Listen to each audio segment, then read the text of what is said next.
Welcome to another episode of Millennial Investing Explained. Here's today's question. Let's talk about some of the mental challenges that people face when trying to get their personal finances in order. What are some of the most common ones you see, and how can people overcome them?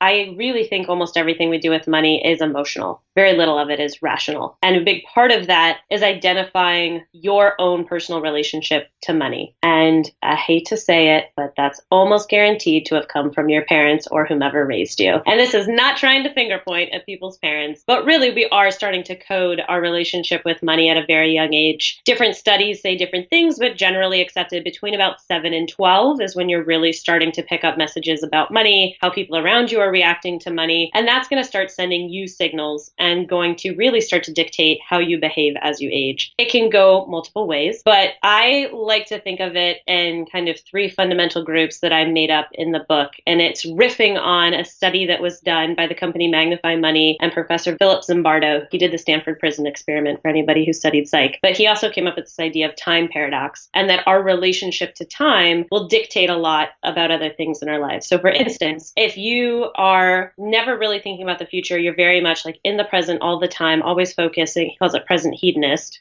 Then if you think about that in money terms, you are likely to be a spender.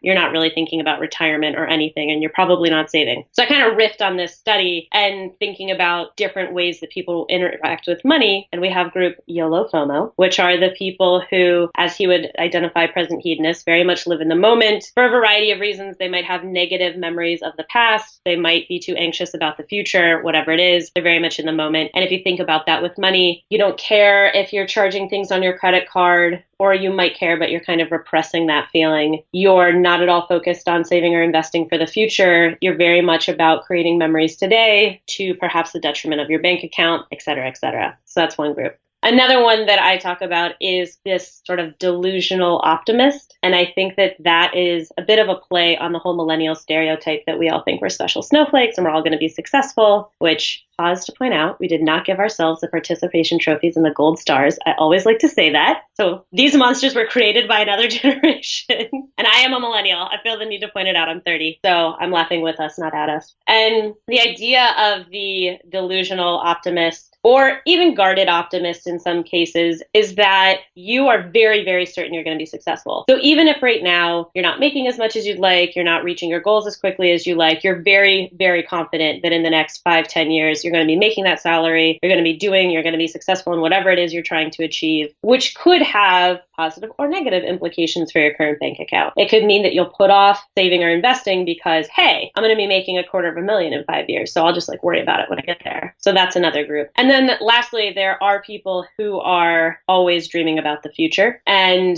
Zimbardo would categorize those as the very future forward thinkers, which can have a detriment to yourself today. You might not indulge in anything. You might not try to create any memories. You might just be purely focused on the future. We could also call this the FIRE movement in some cases. And it's people who will basically put aside every pleasure or most pleasures for today in pursuit of their future selves. The ideal is to be a little bit of all of these to be a well-balanced person. And the other thing I would definitely recommend people check out is Dr. Bradley Klontze's work on your different kind of money scripts, as he calls them. And he has this whole quiz that you can take to help identify your emotional relationship with money, which, again, I think our parents do the best with the information they have at the time. But if you grew up in a household where your parents fought about money all the time, it was a huge source of stress, you're probably going to turn out one of 2 ways. Either you do not like money, you don't like dealing with money, you don't like thinking about money, or you never wanted to be them and you went way over in the other direction of being really micromanaging about your money.